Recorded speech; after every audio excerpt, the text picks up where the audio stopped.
What is good, YouTube? Quinn Wade basketball analysis coming to y'all with another video. We're going to talk about Rudy Gobert, the former multiple time Defensive Player of the Year, All NBA Defensive Player, All Star. All of it is done. And he has done it quickly as he's not even 30 and has become one of the best centers in the league. And this was something that people questioned. Donovan Mitchell and Rudy Gobert got into it, and whew, it looked like they wasn't going to be able to get through it. And even though I think this extension doesn't mean that Rudy Gobert is going to be there the whole 5 years that he signed, but they gave Rudy Gobert 5 years, $205 million, which is a lot of money, and it's been causing a lot of controversy because people don't look at Rudy Gobert as that guy. They don't look at him as a guy that can become one of the top players in the league when it comes to top 10, top 5. And they already have Donovan Mitchell, who isn't in that discussion either, even though he had a explosive and eruptive games in the bubble. They still got put out in the first round as a duo. But they extended both. They said, these two guys, these are our guys. And we're going to take care of them. And we grown them. Donovan Mitchell was drafted, and obviously Rudy Gobert was drafted too. And they do play well together. They do complement each other. They do play well off of each other. And Gobert is a guy that doesn't need the ball. He can find ways with rebounds, being able to put back. He can get a lot of floaters now going. He is a guy that can pass out of the high post, a guy that can pass out of the pick and roll. He is an elite defender in the league, and that's something that's irreplaceable. You can get a lot of guys that can be solid defensively, but not a lot of guys that's elite defensively like Gobert. That's why I felt if the Utah Jazz didn't pay Gobert, another team would have did it. Now, I don't know if they would have given him $205 million, but remember, Utah will go down. Like if you trade a guy like Gobert, you're only going to get worse. And I always tell people that when you're thinking about trading the star or you're not appreciating the star for what they bring to the table, you miss them when they're gone. If you got a duo that's working, you want to find that guy that can complement both and get you to the next level. They thought it was going to be Mike Conley, which it could have been. Mike Conley is a guy that can get you 20 points. He's a guy that can handle the ball, hit threes, probe the paint, hit floaters, and a guy that can play well off the ball, that can go right alongside Donovan Mitchell. So I don't blame them for trying Mike Conley because they needed to upgrade their point guard spot. They had random players. They had Ricky Rubio, and those guys never could get them over the hump, and you have to go for it because this team was eventually going to be locked in no man's land because they had Donovan Mitchell on a rookie contract, which allowed them to spend more money on other positions because he wasn't getting paid much as a rookie. And now that you're going to be paying him maximum money because that's what you signed him to next year, you're stuck. You're really stuck. So I don't really blame the Jazz for making the Clarkson trade. I don't blame the Jazz for making the Conley trade. This was a team that was a top 5 seed. So you think that if you make those adjustments and make those moves that probably can get you over the top and make you get to a Western Conference Finals with a chance to get to the NBA Finals. But you say that now knowing that it didn't happen. But if you're or ownership or a GM, you're trying to find a way to get better. You're trying to find a way to push this team forward. And I feel like they made the gambles. You have to take gambles. You have to take risks. You can't just stay comfortable because teams will pass you up. Teams continue to get better. Other teams are making trades, and I feel like the Jazz didn't do enough this offseason. That's why I have them at the bottom of the West when it comes to playoffs. I still think they're going to be a great team under Quinn Snyder. I think their defense is still going to be decent, and I feel like they did upgrade this team 2 years ago and last year, but it just wasn't enough. Donovan Mitchell had explosive games, and Gobert was pretty good too, but it just wasn't enough. But you also got to think about it like this. These guys are still not 30. These guys continue to improve. And now you just wait for that chance to put that last piece on this team and try to go for it in the future. Mike Conley hasn't been that guy. I feel like he did improve as the season was ending. I feel like he was decent when he could play in the bubble. But at the same time, it's either you go for Mike Conley or you just get a first round exit anyway. You don't really know what your team is going to do or what they can't do until you make the gamble or the risk. And I feel like they took those chances and those gambles and it didn't pay off. But we'll see how this season plays out.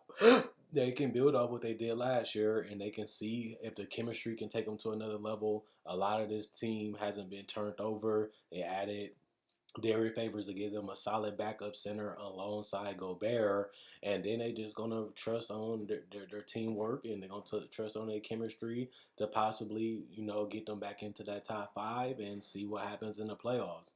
If they can have the type of success that they had against Denver against other teams, they can be dangerous. If their defense goes back to where it used to be, and we did see Gobert get a little disgruntled. We seen his defense slip a little bit, but it didn't stop them from getting 205 million, and it didn't stop them from being dangerous in the playoffs as they was one shot away, one quarter away from being in the second round, and we don't know what would happen between them and the Clippers, and that's just the reality of it. So to me, you wait till Mike Conley contract falls off this year when it's over, and you try to find a way to continue to float until you can find that piece that gets you over the top. You rather stay close than not there at all because you will have to get rid of Donovan Mitchell or Gobert, and then you're gonna have to try to replace them with somebody better in the future. So this is where the Jazz are at. If you're a Jazz fan, that's just the reality of it. You guys are stuck right now. Y'all are stuck in a situation where it's really nowhere y'all can get significantly better. And honestly, y'all not going to get significantly worse. And y'all are a playoff team when healthy. So now it's just about trying to find a way to get that move that gets you back over the top and put you in that conversation as a championship contender. They thought they made those moves and it didn't work out the way that they wanted them to. But at the same time, we have to see what happens 2 to 3 years from now. You have Donovan Mitchell and Gobert locked in for another 5 years. You have time to figure it out. You have time to see what works and don't work, and you have time to see if this duo, a couple more years of development and a couple more years together, can eventually get you a title. They stuck with Karl Malone and John Stockton for a long time, and they kept coming up short, but they eventually did get to the NBA Finals twice because they stayed the path, they stayed the course, and they kept trying to find pieces that can put around them and get them over the hump. They came close, and that's all you can hope for. But the Jazz are in contentions. They're contending every year as a top 5 seed, top 8 seed in the West.